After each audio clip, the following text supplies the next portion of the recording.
trust your crypto assets to centralized exchanges that actively sell your private information and front-run your trades? Would you like to buy and sell your assets without any middlemen, intermediaries, or robots? Do you like paying slippage, fees, and having the price go up as bots steal from you on low-liquidity decentralized exchanges? The solution is nodemarket.io. Set your guaranteed buy or sell price. No middlemen, no slippage, no bots, ever. Buy or sell 1, 10, or even 10 million tokens, and you never have to worry.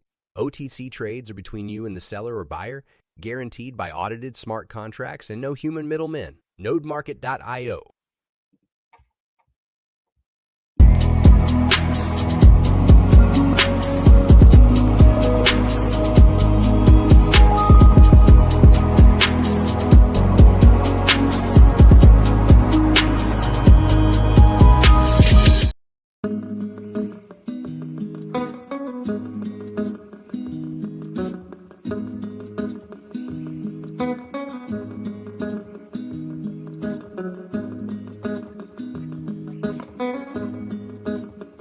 Brandon. Oh my gosh. Dude, happy birthday. Huh? Right? What? Happy flipping birthday. This is Bitcoin's birthday. January 3rd, 2009. 16 years old. What a wonderful day for Bitcoin. Bitcoin's getting his driver's license. It can go date girls now, go hang out. That means it can go knock someone up. Oh, they did Bitcoin Cash. Yeah, the fork of a lifetime. See what I did there? It's kind of like you know, see fork. Anyway. What is the most Bitcoin you ever owned? But none of us own the most we've ever owned these days. But what is the most you've ever owned at any point in your whole crypto career? Me? Yeah. Oh my gosh. I want to say 10. Should have just held on to that. It's like no matter where you sold Bitcoin, idiot. You lament it. That would have been just easier just to hold that all the way through. Yeah. My brother's number was right about 2,100. Oh my goodness. Mm-hmm. He would have been competing up there with all the peeps, man. My number was right at 100 back in, well, let me think. Jeez, man. Sometime in 2018, 2019, I had 100 Bitcoin. Once it, when it crashed. Yeah. Yeah. That's a lot. Decent. And I was mining. What I was doing is I was dash mining and Litecoin mining. I had D3s and L3s. Mm-hmm. And then I was doing it through prohashing.com and converting all of the revenue into Bitcoin. Gosh.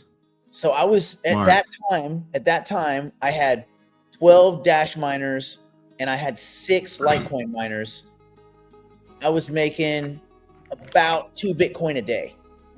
Oh, free money. Yep. You know how hard it is to mine 2 Bitcoin right now? Yeah, I was crushing. Now I'm trying to think, but shit, that was a lot of it. That was like 20 machines running. Whoa. The electricity bill was like 5 G's a month. And actually, this was not 2018. I got it wrong. I'm off by a year. This was 2017 because I remember I was mining Bitcoin at right around $1,000. It was like $1,000 a Bitcoin. And I was like, man, look how much we're making. Cause we were, I ordered the L3s and the D3s from Bitmain. I had this kind of way to do it where I was getting that first batch. So for like 2 or 3 months, you were mining and no one else could compete because you had the new gear. Jeez. And then I quickly realized that was all bullshit. And I was like, you know what? This is going to be an arms race. Rich people are going to win. And I wasn't rich. I was like, I can't compete. So I sold all of them. Like I had 42 dash miners and like 6 of the L3s. I sold all of it for Bitcoin. And that's when I had my pile of Bitcoin, was when I had sold all that for a big pile of Bitcoin. I had a big pile of Bitcoin. So what made you want to like diversify out of your 100 Bitcoin? Because I know what I did, but what made you do it? I'd have to go look and see on my portfolio what I did around those times. Yeah. But I just started going down the line with other assets. That's when, and again, this was 100 Bitcoin in and around $1,000. So it sounds like a lot, right? 100 sounds grand. like a lot now, but it wasn't a lot then. Yeah.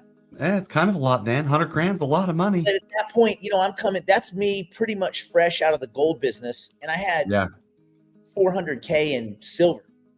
Jeez, yeah.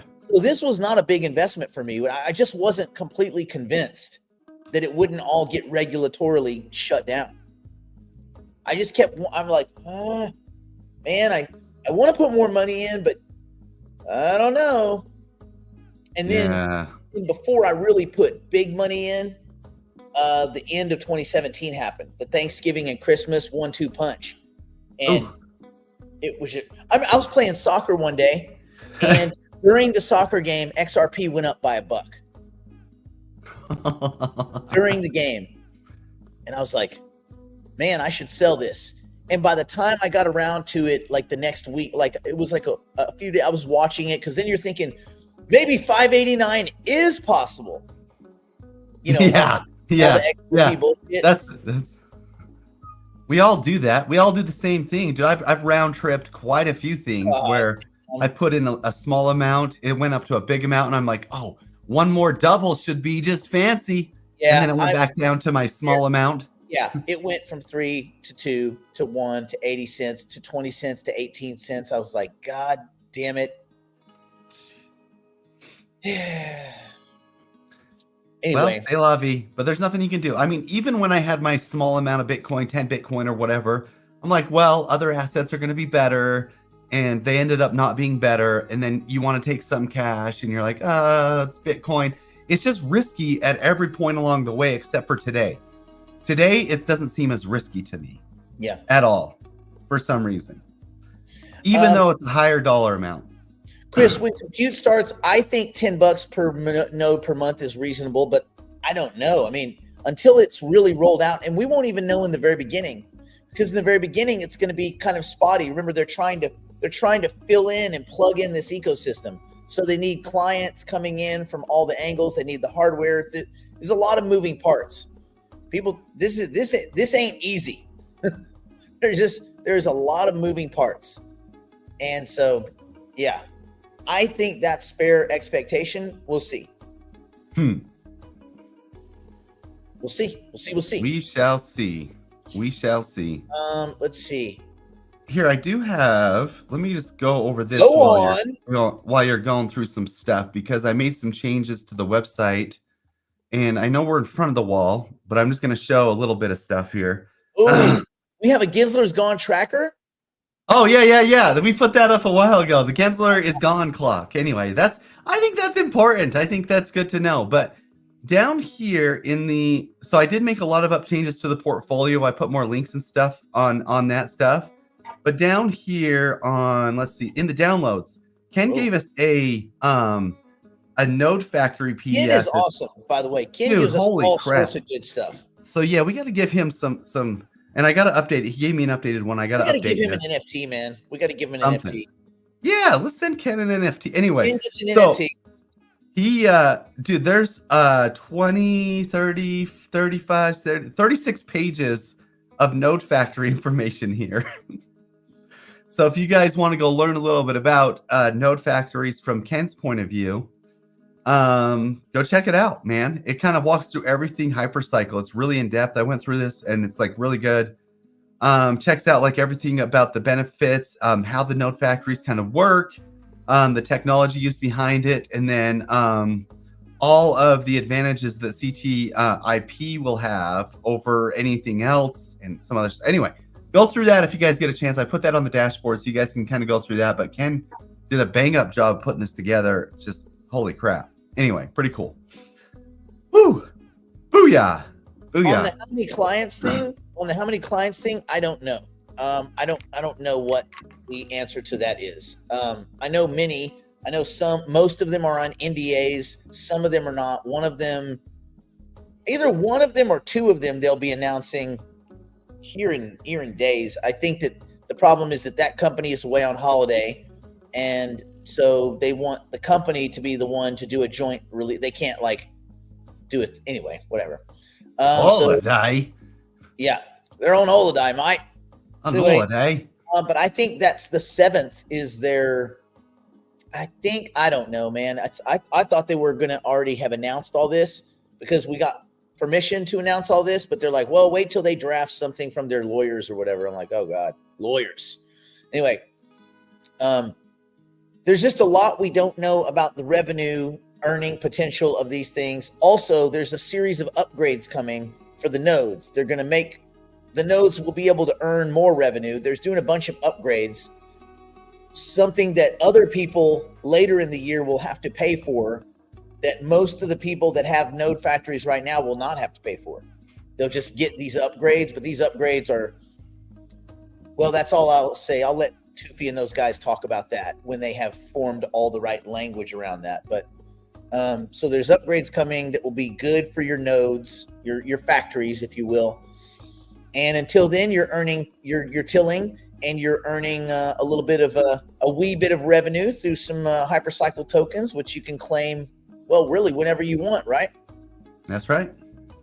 Yeah. So there's cool. That's some cool stuff, man. Ken who? None of your Ken business. Oh, damn it. He already admitted it. Okay. Ken K. Didn't NewNet start out wanting to do the same thing? No, NewNet was never focused on AI compute. NewNet's idea was essentially a software version of what Helium's trying to terribly do. They wanted to create like this network of take all your diminished compute resources and repurpose those to do compute, any kind of compute. And then they would just take imagine a big pool of compute tasks, and they would just divvy them up to everybody that's offering up compute resources, whether it's, old computers, old phones, old whatever, anything that you have that has some compute capability, which again, this gets to that kind of computronium thought experiment, right? Like where everything in the world is just reduced to how much compute capacity it has. And then pretty soon the whole world's been converted to computronium. And then the solar system, and then the universe, and then there's nothing left but a giant computer. There's no one left to compute because we've all been converted to computronium. But anyway, hypercycle is different. So there's basically the two things hypercycle does is it's an on-ramp for people to participate in AI compute by being able to run a node and do two things. One, spit out more nodes based on your ability to stay, consistent in the ecosystem. And two, handle small compute tasks that AI machines might have, and then get paid a revenue for doing that. That's pretty much it. It's more, hypercycle is more like Cisco systems in a sense. A lot of people don't even know, not Cisco, the food producer, but Cisco systems. A lot of people they see it and don't really know what it does. So it's an interchange. And so that's kind of what hypercycle's deal is. But the way they incentivize participation is by creating this wealth effect of your nodes, your factories split to more factories. So as long as you can scale up with your compute resources, your income will scale dramatically off of an initial first investment, which was kind of a paltry sum. And so there's been other industries that have done similar stuff, but nothing in the AI space. So this is that. AI is not, Hypercycle is not a compute company. They're not doing compute. They're creating a network where everyone that needs compute, sells compute, desires compute, or has compute can leverage it. So just be another place you could go to earn more money from your algorithms, to get more return on your AI queries faster and cheaper, right? So you could get more queries per whatever dollar as a company. And then to make that whole thing work, it's all of us running our node factories being available to handle those tasks. Yeah.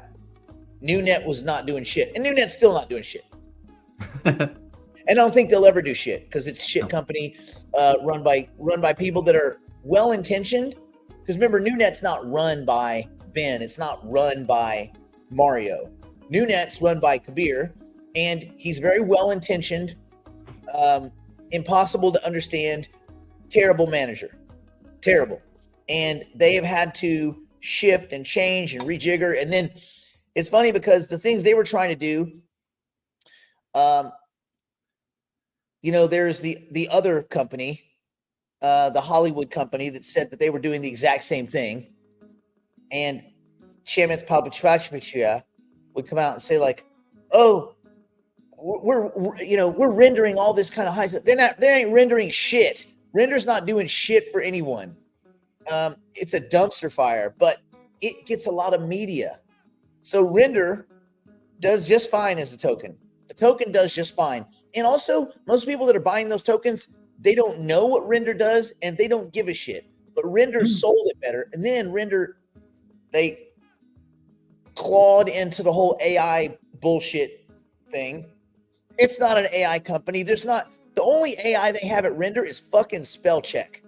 All right? That's as AI as that company gets. It is a complete bullshit, garbage ass lie. Remember Lipton iced tea blockchain? Do you remember when they did that? When they added blockchain on the end of Lipton. Yeah, and that's it. They got 4x on their stock. That's it. Yeah, that's it. And then the government was like, you better go right back to where you were a week ago. They're like, okay. So that's Render. So there's a lot of companies, trying to do something like this, either with diminished resources and things like that. The reality is that as software gets better, it will be able to run better on diminished resources. And you will be able to offer up those resources, those compute resources, to some network somewhere. In the same way that when we were mining, we had all different kinds of miners, and we were plugging it in and pointing them over at prohashing.com, and it would decide what we should be mining. And it would mine the most profitable coins and sell them. And then you would create like your own little fund of how you want to get paid. And every few hours, you would get paid in your choice of tokens. It was badass. I probably wasted a lot of money on stupid coins. I was like, oh, let's get some of this and some of this. I probably should have just. At that time, Bitcoin, because Ethereum was $15. Oh, geez, you did fine then. I wouldn't complain about that. Remember, right? Ethereum didn't meaningfully launch. Remember, their ICO wasn't until September of 2014. They didn't really launch until September 15th. They were almost bankrupt in 2016. They had to go beg people for money. The token was down to didn't it get down to $2? It was between $2 and $6. That's when Novogratz came in. He bought up a bunch because the Winklevoss twins convinced him. He was a fucking drunk retard. And then he gets, all of a sudden, he buys a bunch of Ethereum at $2. It goes up, and now he's telling everybody about crypto, how he knows so much about crypto. Can you imagine? He stumbled into it, right? He was a Princeton partier who failed at Goldman Sachs, got fired, failed at his own fund and got fired, and then tripped over his dick onto some fucking Ethereum at $2. Yes. Now he's given on CNBC. And they never asked him about his drug addictions. I don't know. That would be the first thing. I'd be like, Mark, 2 questions. A, what's your favorite token? And what's your favorite illegal drug? Watch him try to Tony Stark his ass out of that. Okay. Anything else before we get behind the wall? Brandon, did we have any other housekeeping? No, the rest I'll just do behind the wall. I got some cool stuff today. It's going to be good. Are there other companies other than Hyperpools and HyperPG that will be handling Node Factory compute? I would assume other companies will come along. Well, there should be we've been tasked a little bit with trying to build a marketplace for hardware providers. So that must imply that there's going to be more companies, right? And we are going to be a marketplace for hardware providers. We're going to do it. That's what I've heard. That's what I've heard. We're going to do it. We're going to do it. Yeah. Let's see. Did we knock them out? Oh, question. As a note, man, you guys are on the Node Factory. Okay. As Node Factories can produce 10,024 nodes, would it make sense, for example, to split an 8-node factory in 8 individual? No. It's still going to split. Philip, it's still going to split. It's just going to be at the first split, you're going to go from 8 to 16, not 8 to 9. Every one of them. You don't need to split it. They're all going to do that all at the same time. The only reason you would split it might be if you were going to allocate to different hardware providers. That might be a reason to split. I don't know any other reason to split really. Brandon? Yeah, I don't. It's gonna cost more down on the long run if you split. Now we're working on ways to not cost that much, but like, it's gonna cost more. There's no reason because you can always reallocate your S and your R tokens. So it's like manage one business versus building a shopping mall of 400 different cafe shops that all sell the same coffee. Why would you do that? Just have one big coffee store, right? Touche, That's Howard. what I would do. That's what I would do. Although, what if he's crawling? Not quite as fantastic, is it? Still decent. Not if he's crawling on his stomach. Yeah, there you go. All right. There you go. Now that we've really just gone to the bottom of the barrel, we plumbed the depths of it. Let's get behind the wall. Talk about Bitcoin. Whoa. Bitcoin moved. Up or down?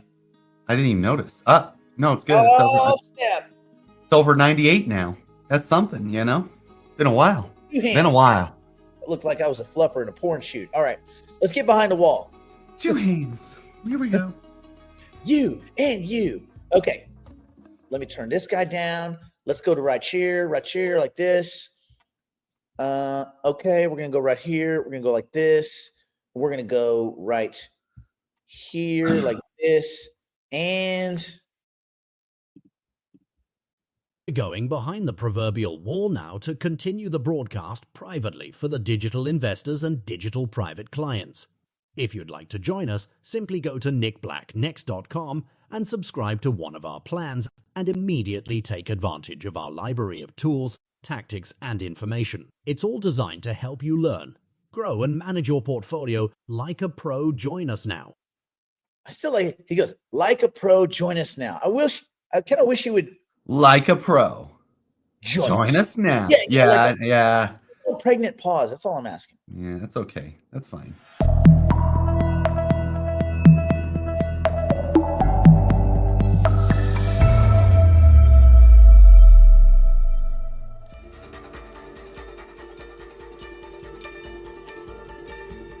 Still can't get Rumble to work. I checked out. I mean, I set up an account. I got